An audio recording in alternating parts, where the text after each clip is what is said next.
Hey guys, I just wanted to do my review of Supergirl Season 2, Episode 21, Resist. So the episode continues from where Episode 20 left off. This huge invasion. Rhea is like projecting herself into this this hologram in the middle of the city from her mothership, and you can see like an image of her head just saying like, "Oh, we come in peace, like we're here to save you from yourselves," when you're just and then cut to Daxamite troops like murdering everybody and blowing crap up, and even to the point where they teleport and invade the DEO, which forces them to flee, and the cast is forced to take refuge in the alien dive bar as a temporary base of operations. And then you also have the fact that, and then there's also the other dilemma, whereas like they want to shoot down the alien spaceship, but Rhea captured both Lena Luthor, and Mon-El, the former who Rhea sees as like the best of the human race, and he wants to force the two into an arranged marriage where they can produce an heir and I guess legitimize the invasion. But then Mon-El says like, oh, they can just take hair samples. They don't have to like produce an heir like the old through. They can just like produce an heir just by taking their hair samples and using their genetic material to produce an heir. So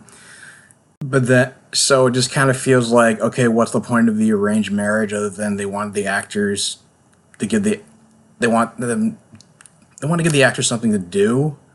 So I didn't really get to see the point of that, but in any case, Lillian Luthor comes to the dive bar saying that she wants to help, considering that they have a common enemy, and because Lena's trapped up there, but of course they don't trust her and just tell her to take a hike. And then Wynn picks up on a transmission between President Marsden and Rhea, where the former is telling the latter to stand down, and the Air Force One is heading towards the mothership, and conveniently Cat Grant just happens to be on Air Force One, trying to negotiate, and but then Air Force One is blown up and shot down. Supergirl comes to save Cat Grant just in time, and from the wreckage of the Air Force One, it caused Marsden's survival is forced to out her as an alien to Cat Grant and Supergirl.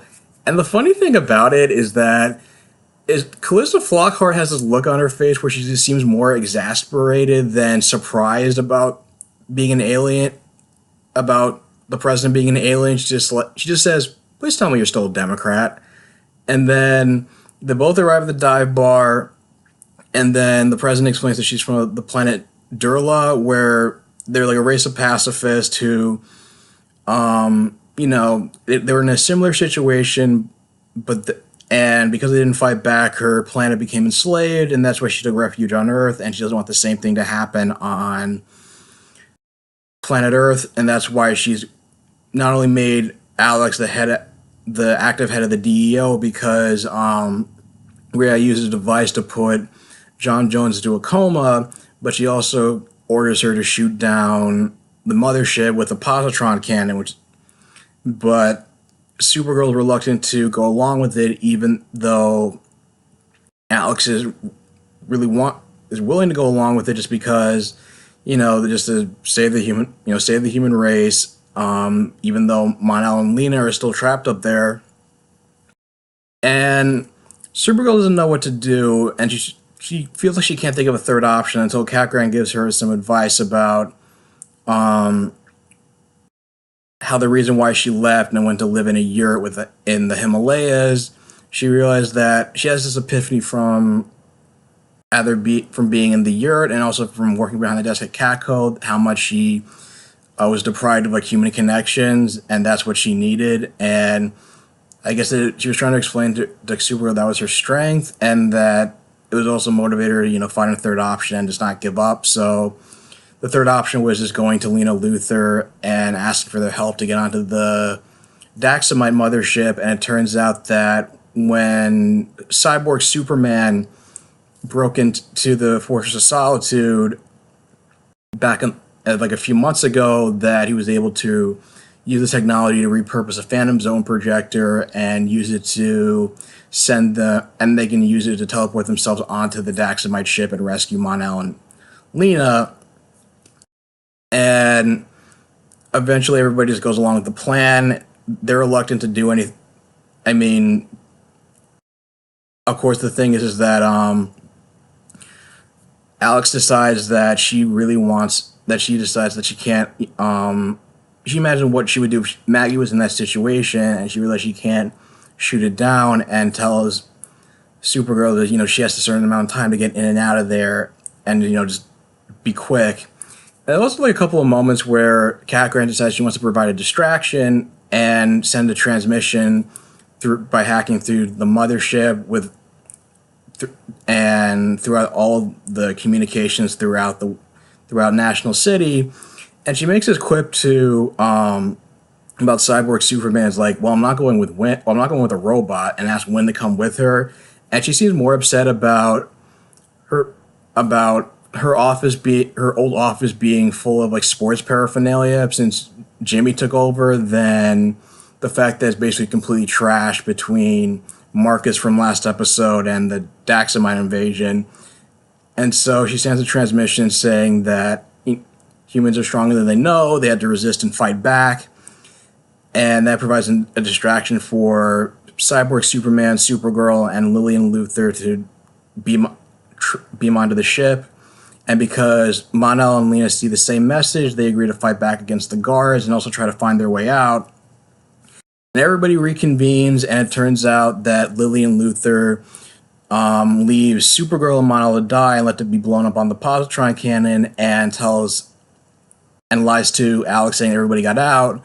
But because they all anticipated Lillian's betrayal, Wynn has secretly put a device onto Cyborg Superman that allowed the former to hack into the ladder and allow them to escape.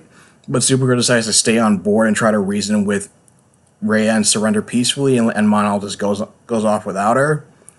And there's also a fight scene in the Catco where the Daxamite troops come to kill Wynn and Cat, but Guardian comes to the rescue and uses like lead mist to even the playing field and beat the crap out of the Daxamite troops. And Cat Grant just casually says, "Oh, thanks for your help, James." And he just responds, "I'm Guardian." And she goes, "Oh, honey, I can see your eyes through this slit." And this is the thing I miss about Cat Grant. She's not an idiot. She's genre savvy and does not fall victim to plot-induced stupidity that the other characters on this show and most other shows would. I mean, she was able to just, figure out Guardian was James because, for the reason I just mentioned. I mean, she was able to figure out, Barry was the Flash when she first showed up. And it's just, there's just stuff like, back when Natalia Ricci was playing Saban Smite and was trying to get Kara fired, and by sending like a fake email, and she realized like, oh no, I know that Kara would never say anything to me like that. Like, this is definitely your doing. It just feels like there's so much of like dearth of characters like that who's like sassy and smart on this show, and it's these moments like that make you realize how much you miss Cat Grant. And when Supergirl's trying to talk down Rhea, who doesn't really give a damn about what she has to say, the positron can't.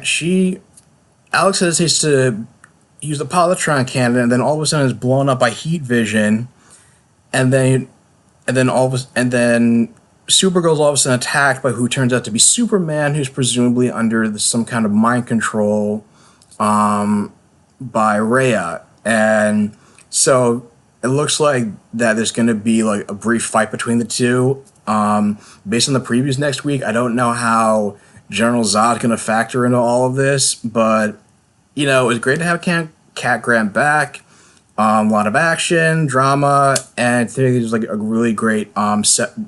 Not just a great. It was more than just set. It was like a great way to like. It's just a great episode on its own, and not just like set up for the season finale next week, which I'm pretty excited for. So, how do you guys feel about the episode? Do you feel like it's gonna the show's gonna end on a high note this season? Leave your thoughts in the comments down below. If you like this video, like, share, and subscribe, and I will talk to you guys soon. Take care.